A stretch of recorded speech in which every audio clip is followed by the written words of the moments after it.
Failure is a part and parcel of life. अगर आप उससे कुछ सीख के फिर से कोशिश करते हैं और आगे बढ़ते हैं तो आप बस यही मोटिवेटेड रहिए कि ठीक है, फेल हो गए, कोई बात नहीं, फिर से ट्राई करना। एक सच्चा टीचर वही होता है जो सिर्फ क्लासरूम में नहीं, जिंदगी के हर मोड़ पर अपने स्टूडेंट्स के साथ हमेशा खड़ा रहे, जो उन्हें सिर्फ किताबें ना पढ़ाए बल्कि मुश्किल वक्त में उनका हाथ भी थामे, उनका सही मार्गदर्शन करे। टीचर यानी गुरु न जाने कितने लोगों की जिंदगी को नई दिशा देते हैं और कितने ही बच्चों को सक्सेस की राह दिखाते हैं। आज मैं जिनकी बात कर रही हूँ वो किसी इंट्रोडक्शन की मोहताज नहीं है। उन्हें आपने सोशल मीडिया पर देखा ही होगा, किसी न किसी वीडियो में या किसी रील में। ये अपने हाजिर जवाब और किसी भी मुद्दे पर खुलकर अपनी राय देने के लिए जानी जाती हैं। नाम है नीतू सिंह, यानी कि आप सबकी नीतू मैम। हाल ही में एसएससी एग्जाम कंडक्ट करने में हो रही मिसमैनेजमेंट को लेकर प्रोटेस्ट चल रहा है। देश भर के स्टूडेंट्स सड़कों पर उतरे हैं। इन स्टूडेंट्स के साथ कंधे से कंधा मिलाकर खड़े हैं कई टीचर्स, जैसे अभिनय सर, राकेश सर और आदित्य रंजन सर, जो सिर्फ पेन से नहीं अपनी आवाज से भी बदलाव लाना जानते हैं और स्टूडेंट्स के फ्यूचर के लिए आवाज उठा रहे हैं। इनमें नीतू मैम भी शामिल है, जो आज हर स्टूडेंट की आवाज बन चुकी हैं। उनकी कहानी सिर्फ एक टीचर की नहीं, ये कहानी है संघर्ष, सपनों और आत्मसम्मान की। नीतू मैम का जन्म 22 मई को झारखंड के गिरिडीह जिले में हुआ था। घर में 6 बहनें और एक भाई थे। जब नीतू सिर्फ 3 साल की थी तब उनके पिता किशोर देव की एक रोड एक्सीडेंट में डेथ हो गई। पिता के जाने के बाद परिवार पर तो जैसे दुखों का पहाड़ टूट पड़ा।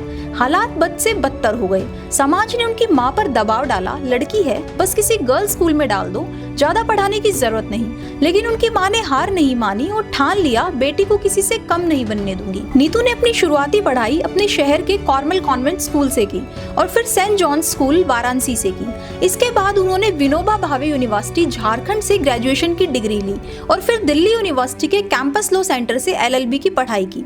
वकालत करने के बाद कोर्ट जाना शुरू किया, लेकिन वहाँ अच्छे रुपए नहीं मिलते थे, इतनी कमाई नहीं होती थी कि परिवार चल सके। जिसके बाद उन्होंने ट्यूशन पढ़ाने का फैसला लिया। शुरू होती है नीतू मैम बनने की असली कहानी। शुरुआत में नीतू मैम खुद भीड़ भाड़ वाले बसों में धक्के खाकर स्टूडेंट्स के घर जाकर ट्यूशन पढ़ाती थी।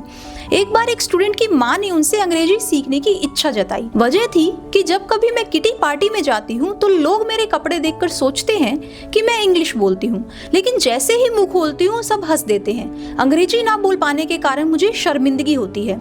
वहीं से नीतू मैम को एहसास हुआ कि अंग्रेजी केवल एक भाषा नहीं है, ये आत्मसम्मान है। एक दिन मैं अपने एक सीनियर के साथ मुखर्जी नगर गई, जहाँ उन्होंने कई इंस्टीट्यूट देखे। यही वह पल था जब उन्होंने ठान लिया अब मुझे भी एक कोचिंग सेंटर खोलना है। साल 2005 में उन्होंने पहली बार कोचिंग की शुरुआत की और फिर साल 2006 में उनकी शादी राजीव सौमित्र से हुई। दोनों मिलकर पैरामाउंट कोचिंग चलाते थे और नीतू मैम ने अपनी किताब इंग्लिश वॉल्यूम 1 भी लॉन्च की, जो कॉम्पिटिटिव एग्जाम्स की बेस्ट सेलर बन गई। कुछ ही सालों में इंस्टीट्यूशन का टर्नओवर 200 करोड़ तक पहुंच गया था। जितनी तेजी से इंस्टीट्यूशन बढ़ा उतनी ही कड़वाहट मैरिड लाइफ में आ गई।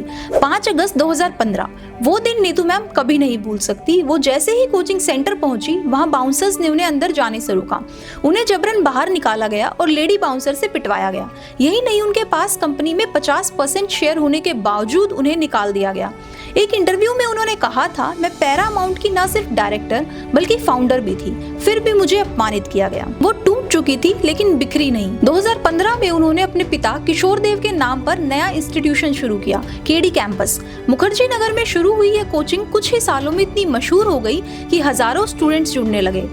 एक समय ऐसा भी आया जब उन्हें सिनेमा हॉल तक किराए पर लेना पड़ा, क्योंकि एक बार में 3000 से ज्यादा स्टूडेंट्स उन्हें सुनने आते थे। 2020 का लॉकडाउन हर किसी के लिए अग्नि परीक्षा था। केडी कैंपस को भी बंद करना पड़ा, लेकिन नीतू मैम ने फिर से उठने का रास्ता निकाला, केडी लाइव। आज केडी लाइव यूट्यूब चैनल पर 1.97 मिलियन से ज्यादा सब्सक्राइबर हैं। यूट्यूब से उनकी महीनों की कमाई लाखों में है, लेकिन वो केवल पैसों के लिए नहीं पढ़ाती, वो एसएससी की तैयारी करवाती हैं। नीतू मैम एक एंटरप्रेन्योर, ऑथर और इंग्लिश की फेमस टीचर हैं। पढ़ाने के साथ साथ फनी अंदाज में स्टूडेंट्स के सवालों के जवाब भी देती हैं। हर सवाल का जवाब देने का उनका स्टाइल सोशल मीडिया पर खूब वायरल होता है। नीतू मैम को उनके स्टूडेंट एसएससी की डॉन कहते हैं। उनके पढ़ाने का अंदाज फनी, एनर्जेटिक और बेहद दिलचस्प है। वो हर हफ्ते डाउट सेशन, मॉक टेस्ट और मोटिवेशनल लेक्चर भी देती हैं। उनके पढ़ाए हुए लाखों स्टूडेंट सरकारी नौकरी हासिल कर चुके हैं। वो सिर्फ टीचर नहीं है, कई स्टूडेंट्स के लिए वो माँ जैसी हैं। नीतू मैम आज भी हर महीने अनाथ बच्चों, बुजुर्गों और जरूरतमंद परिवार की मदद करती हैं। उनकी कहानी हमें सिखाती है कि संघर्ष चाहे जितना भी बड़ा क्यों ना हो, अगर हौसले बुलंद हो तो जीत पक्की है। उनका मानना है अगर तुम मेहनत कर रहे हो तो तुम्हारा हक भी बनता है कि तुम्हारे साथ न्याय हो। नीतू मैम की कहानी ये सिखाती है, अगर आप कमजोर हालातों में भी मजबूत फैसले लेते हैं तो आप सिर्फ अपनी किस्मत नहीं, हजारों की जिंदगी बदल सकते हैं। अगर आपको ये वीडियो पसंद आया हो तो इसे लाइक और शेयर करें।